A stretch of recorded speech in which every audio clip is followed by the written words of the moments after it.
eles têm a categoria remunerada. Então, para que ele precisa fazer um curso de especialização? O presidente do país, ele precisou fazer um curso para ser presidente? Não precisou. Certo? Bate nele.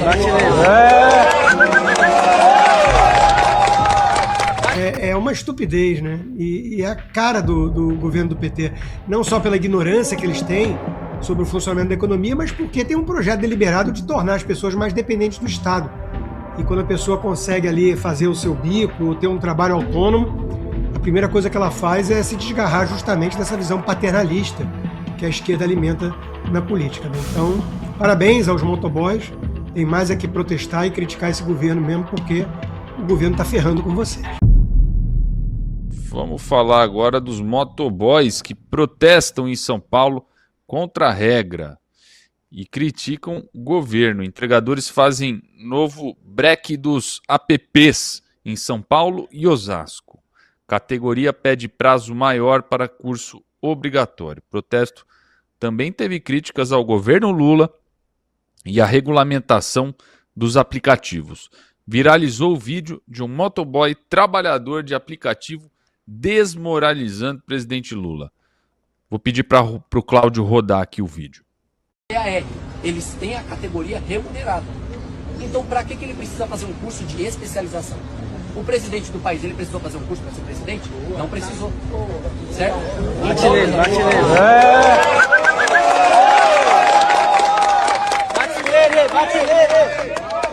Isso aí, moto zero sendo presa, fala. O motoboy, ele não precisa ter um curso para ser motoboy. Ele já faz a EAR quando ele tira a habilitação, para exercer a função remunerada. É isso que nós estamos em cima hoje. Ontem, na Castelo Branco, no pedágio, muitos motoboys perderam a moto porque não tem um curso. Se algum motoboy já fez a habilitação, ele sabe andar de moto, ele fez a EAR, eles têm a categoria remunerada. Então, para que ele precisa fazer um curso de especialização? O presidente do país, ele precisou fazer um curso para ser presidente? Não precisou. Certo? Bate nele.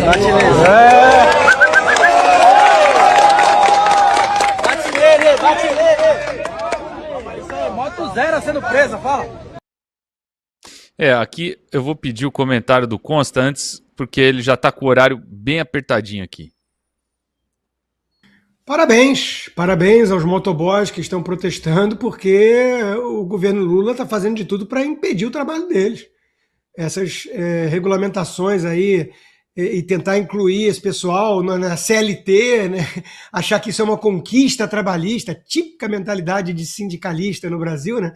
Da turma do Vargas e companhia, é uma loucura, né? O que permite que tanta gente consiga uma renda extra ou algum trabalho agindo de Uber, de motorista de aplicativo, de entregador, de iFood, sei lá o quê, é justamente a maior flexibilidade que tem, né, nesse mercado de trabalho. Então, vamos apresentar aqui uma conquista trabalhista, reduzir a jornada, obrigar salários tais, férias remuneradas, 13º, 14º, vale alimentação, vale refeição, né? E está todo mundo demitido. Né? Então, de novo, parece até uma conspiração dos taxistas, mas a verdade é que é uma estupidez, né? E é a cara do governo do PT, não só pela ignorância que eles têm sobre o funcionamento da economia, mas porque tem um projeto deliberado de tornar as pessoas mais dependentes do Estado. E quando a pessoa consegue ali fazer o seu bico, ter um trabalho autônomo, a primeira coisa que ela faz é se desgarrar justamente dessa visão paternalista que a esquerda alimenta na política, né? Então, parabéns aos motoboys. Tem mais é que protestar e criticar esse governo mesmo, porque o governo está ferrando com vocês. Agradecer a presença do professor craque, mestre, a nossa estrela aqui do Bradock Show. Obrigado, Consta. Nada disso. Obrigado, Emilinho. Valeu, Ju. Dácio, muito bom te ver aqui. Vou para a audiência agora. Deixa eu aproveitar e pedir o comentário do Dárcio, que entrou agora. Dárcio, eu não sei se você quer comentar sobre isso. A gente falou de diversas pautas aqui, no que você prefere dar ênfase, né? Aqui, claro, a gente até comentava do CIPAC, do impacto midiático, né? O Consta até trouxe uma questão eleitoral, né? Por exemplo, a gente vê esse vídeo do motoboy, representa muito bem o que o povo pensa do governo atual, não é? Exatamente. A gente vive um governo que fiscaliza as contas do vendedor do churrasquinho para saber se ele não movimentou mais de R$ 5.000, enquanto o filho do presidente faz uma movimentação de 20 milhões e o Vorcaro coloca 2 bilhões na conta do pai e o COAF nem a Receita Federal perceberam nada. O que a gente está assistindo é um governo Robin Hood, ao contrário, que rouba dos mais pobres para poder entregar para a elite econômica, ou melhor, para a elite do partido, que é o que acontece em todo regime socialista. Coitados, eles terão que pagar uma taxa de R$ 10, alguma coisa do tipo, uma tarifa mínima para poder transportar e fazer um curso.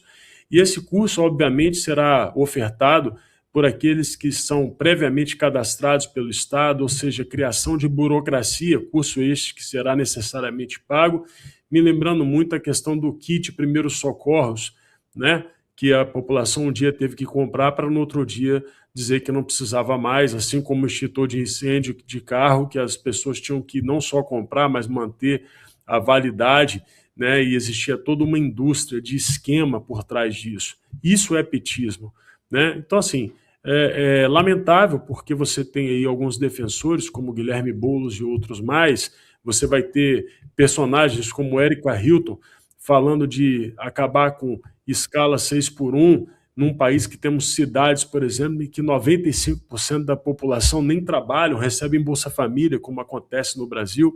Imagina, como é que você vai discutir escala para uma população miserável que nem a oportunidade de trabalhar tem? Então, assim, primeiro vamos conseguir um emprego para depois discutir a escala, mas, infelizmente, a falta de lógica e de razão é a marca indelével do socialismo e é o que a gente está vendo no Brasil. A única esperança que a gente tem, né, nessa contagem regressiva, marcando todo dia nos calendários, é que a partir de 2027 a gente consiga colocar esse país num rumo de desenvolvimento e que não assalte os mais pobres. Isso que está acontecendo com os motoboys é um assalto. Estão sendo roubados e eles estão certos de protestar e tem todo o meu apoio. Excelente. Ju, seu comentário. Por um lado, eu acho bom que mais uma categoria que vai varrer esse desgoverno para, entendeu? A ponte que pariu, porque é uma loucura o que eles estão fazendo. Isso é mais uma maneira de arrecadar dinheiro, é mais uma maneira, sabe, vamos lá. O modelo de aplicativo, ele não é uma relação clássica de emprego. Existe autonomia, existe flexibilidade de horário, existe possibilidade de múltiplas fontes de renda. Forçar, né, o enquadramento como CLT é ignorar a realidade dessa turma, né, e criar uma ficção jurídica que, na verdade, não se sustenta na prática, né? E o motoboy hoje, gente, ele sustenta uma cadeia inteira, delivery, restaurantes, farmácias, logísticas urbana. Sem eles, a cidade para, né? Enfim, o Estado brasileiro, na verdade, não sabe lidar com quem funciona sem ele. É apenas isso. O Estado brasileiro, eu estou falando com PT, né? E aí, o que eles tentam fazer? Enquadrar, tributar, né? Até transformar uma eficiência em problema. O motoboy não precisa de tutela ideológica nem de Érica Hilton e nem de Boulos, que nunca trabalhou na vida, né? Precisa de liberdade econômica e menos interferência. Porque no fim do dia, quem está girando a economia não é discurso, não é Boulos, não é Érica Hilton, é o cara na moto, no trânsito, entregando comida, enquanto Brasília fica debatendo teoria. Então, assim, é um absurdo. E sabe que eu tenho vários motoboys que me escrevem, que são meus seguidores, e eles têm, assim, eles agora estão com verdadeira ojeriza de Lula e companhia. Graças a Deus. Eu estou falando mais uma turma para ajudar a gente a barrer esse desgoverno para Conchinchina. É isso aí. É isso aí. O povo não aguenta mais, né? O povo não aguenta mais. Eu quero falar um pouco de política internacional, aproveitar, ouvir nosso historiador Darcio Bracarense, a respeito do Trump. Donald Trump pressiona por cessar fogo no Irã. E se o acordo vir, o preço do petróleo cai e você sente no bolso. Trump está em negociações sérias para encerrar a guerra, mas o Irã resiste e o Estreito de Hormuz continua bloqueado. Enquanto o acordo não vem, gasolina, frete, comida sobem e materiais de construção sobem até 35%. Mas não é só a guerra. Os juros já estavam em 14,75% e o custo Brasil já subia antes do conflito. A guerra acelerou um problema que o governo Lula já tinha criado. Agora, aqui a gente se pergunta, né, a questão do Lula, meu amigo Darcio. O Trump, ele fala que quer o acordo, o Irã resiste. Se o cessar-fogo vier e o Estreito de Hormuz abrir, o petróleo cai e os preços aqui também caem. Agora eu pergunto para você, o que o governo Lula está fazendo para acelerar o processo diplomático? Quer dizer, está só assistindo, né, Darcio? Pois é, tem muitas coisas nessa questão. Eu fico um pouco preocupado de comentar, Emelim, porque é incrível como aqui no Braddock Show a gente sempre faz algumas previsões que são acertadas, né? Eu acho que aqui no Braddock Show, logo que essa guerra começou, eu alertei para esse problema que estamos vivendo hoje. E muita gente torceu o nariz. No chat, eu vi que algumas pessoas ficaram chateadas. Mais ou menos como naquela situação do Glauber, né, quando ele colocaram um processo nele no Conselho de Ética, ele tinha chutado um rapaz, eu falei, olha, vamos caçar o Glauber, eu acho que uma boa suspensão, tá bom, se caçar, amanhã seremos nós. E aí teve muita gente que ficou brava. Logo depois, por conta daquela questão da mesa, eles colocaram 5 nossos. Ou seja, mais uma vez, eu tinha acertado. Eles já tinham planejado o que iriam fazer. Nesse caso da guerra, eu alertei. Falei, olha, tem o Estreito de Hormuz, em que o Irã pode afetar aí, a lógica de preços do petróleo no mundo inteiro, petróleo e gás, né? Para além disso, a reação imediata do Irã foi atacar bases americanas e a pressão que os Estados Unidos fez, por exemplo, na Espanha, dava conta de que os Estados Unidos não tinham pensado que o Irã teria sido tão eficiente nesse contra-ataque. E alertei também, essa guerra, portanto, pode se estender mais do que eles calcularam, mas eu não sou, obviamente, mais informado que a CIA, quem sou eu, né? Mas, obviamente, não falei que foi um erro de cálculo, mas talvez foi uma estratégia dos revolucionários do Irã, e falei, e se isso acontecer, obviamente, a pressão interna dos Estados Unidos vai crescer e o Donald Trump pode ter um problema nas eleições, nas midterms, né, nas eleições que acontecem muito em breve. Pois bem, a pressão dentro dos Estados Unidos cresceu, os protestos já começam a se alastrar, o preço do combustível no mundo hoje é um problema, né? O Donald Trump está tendo alguma dificuldade, sim, de controlar esse processo, e hoje, na verdade, apesar de não parecer, quem deseja aparentemente o fim da guerra é justamente os Estados Unidos. Alguma coisa ali não saiu muito certo. Se as previsões, aí agora eu entro naquilo que a gente acredita sob o ponto de vista da nossa posição política e daquilo que a gente sempre previu. Se as previsões estiverem acertadas, essa guerra não encerra, a guerra vai continuar, os Estados Unidos terão muito problema e eles devastarão o Irã e Israel terá o controle do Oriente Médio. Mas, se o Donald Trump quiser resolver essa questão por conta das eleições, é possível sim que entre agora um processo de negociação para que eles possam sair dessa situação. Chegamos num beco sem saída e eu acho que a única saída nesse momento vai ser buscar essa negociação e pode ser o melhor para todos. Vamos aguardar. Até porque eu não estou muito afim de que a profecia se cumpra agora, não. Eu lembro, Darcio, lembrei de você, mais uma das suas previsões. Acho que você devia, né, apostar aí nas suas previsões, porque é impressionante. O Ratinho, cara, você falou, ó, isso aí não vai durar poucos dias, e foram realmente alguns dias e ele desistiu da candidatura. Na verdade, o cálculo não foi nem um cálculo, né? Foi uma coisa quase que automática, porque ao sair para o processo eleitoral, né, em âmbito nacional, obviamente ele deixaria a base dele desguarnecida. E foi ali que o Flávio acertou, né? Claro, o Flávio sangrou para poder fazer isso, porque ele teve que declarar apoio a um adversário, que é o Sérgio Moro, alguém que fez mal para o nosso campo conservador. Muitos dos nossos ficaram chateados, mas foi uma estratégia para poder cavar a base, né, do Ratinho Júnior, e ele teve que retirar a candidatura.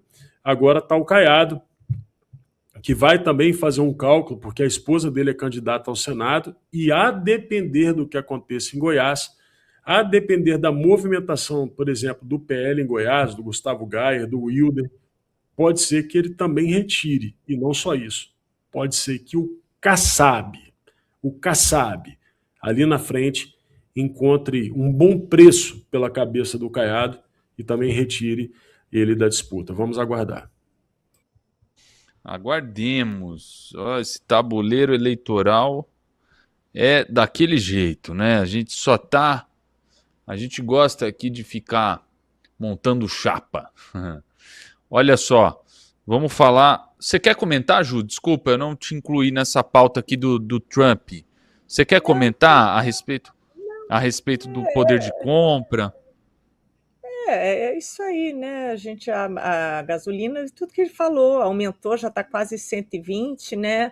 E a gente tem que ver como é que o Brasil vai se comportar daqui para frente, né? Porque ele entra nesse cenário fragilizado, né? Então vamos ver, a gente tem que esperar, porque no fim do dia não é só sobre o Irã, nem é sobre o Trump, né? Toda vez que o mundo entra em crise, a gente aqui no Brasil paga 2 vezes, pela crise lá fora e pela incompetência aqui de dentro. Então, assim, Exato. vamos esperar, né? Porque geopolítica não é ideologia, né? É interesse. E o Lula, não sei, ficou gagá. Essa, de novo, foi o pior governo de relações internacionais que o PT já teve. Ele era melhor. O Lula já foi melhor nessa área. E o contexto, né, Ju? O contexto geopolítico naquela época era outro, né? Ele Totalmente tinha diferente. um momento muito mais confortável para o Lula, né, naquela época, em todos os termos, né? E Sim. também, né, a questão da mídia, para ele fazer uma assessoria de imprensa era muito mais fácil. Quer dizer, hoje ele tem a rede social, ele não tem como combater a rede social, né? Eles tentam, mas é muito difícil. Ele não tem como combater a verdade, né, Emilinho? Ele não tem como combater sim. a verdade, né? Porque crise externa revela quem tem governo sério e quem improvisa, né? E ele é o rei da falácia, ele é o rei do improviso, que nada tem a ver com a verdade, né? Foi Muito igual bem. hoje, a gente estava vendo lá, a gente falou hoje mais cedo, né? O pessoal lá do PT falando, esse relatório, né, super sério da CPMI lá do INSS, nós vamos...